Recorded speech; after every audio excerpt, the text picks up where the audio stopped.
Financial scams are more prevalent than ever, and scammers are getting craftier by the day. But don't worry, our next guest has got your back. Schoolsfirst Federal Credit Union is here to share tips to reduce your risk of becoming a victim to fraud.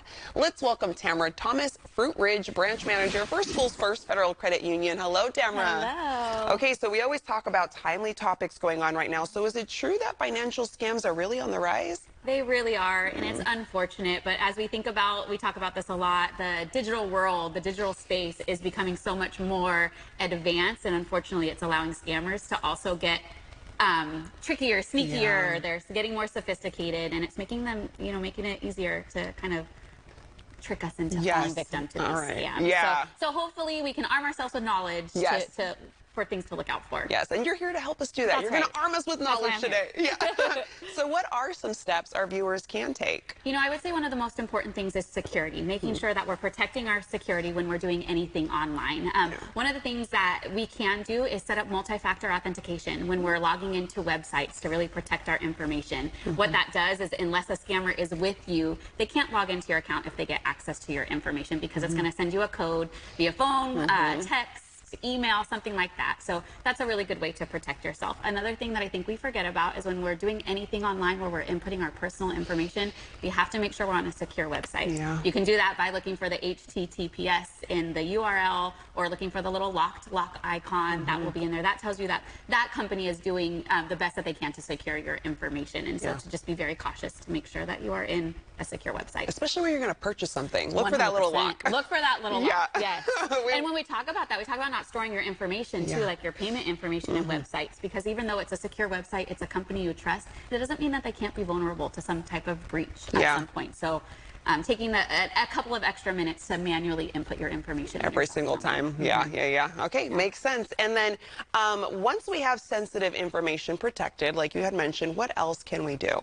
I think we have to remember that just because we see something online and it looks good, it doesn't mean that it's real or legitimate. So we really just have to do our due diligence and do research. We really have to be cautious, especially when there's opportunities that we see online, like a job opportunity or an investment opportunity or something like that. So you really just have to make sure that you're cautious, that you're taking a step back and questioning anything that may seem like it's too good to be true. We talk about that quite often.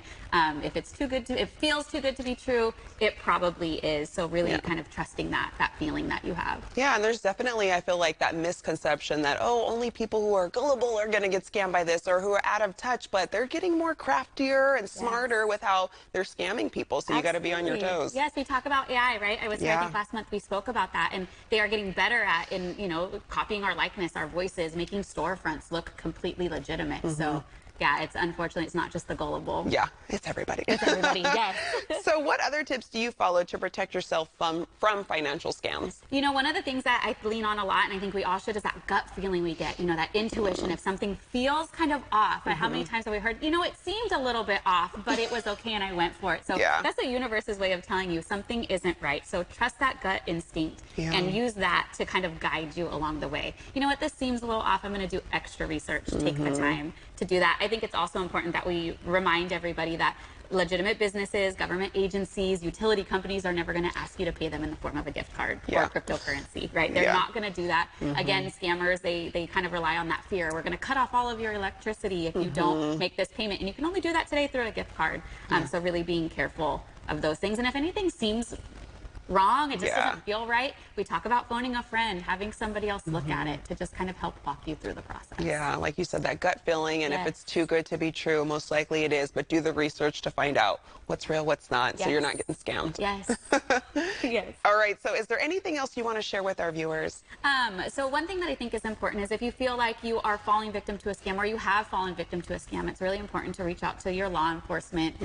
If you get them involved early enough, they may be able to recuperate some of the funds if you've lost funds. It also helps us know what scams are out there. So let your financial institution know if you've fallen victim to a scam, so we kind of know what, because it's evolving, right? They're ever evolving, and so we don't know about what scams are out there until we hear from you. So report that so that we can do things like this to say, here's things to look for. Yeah, that's a good point, because I know sometimes when you get scammed, it's kind of like this, oh, you feel kind of ashamed of it, but it happens to everyone, and the more that we talk about it, more people will be aware of it, so they're not victim as well.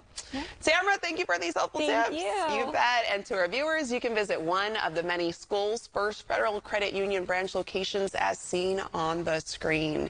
And you can find out more online by going to schoolsfirstfcu.org.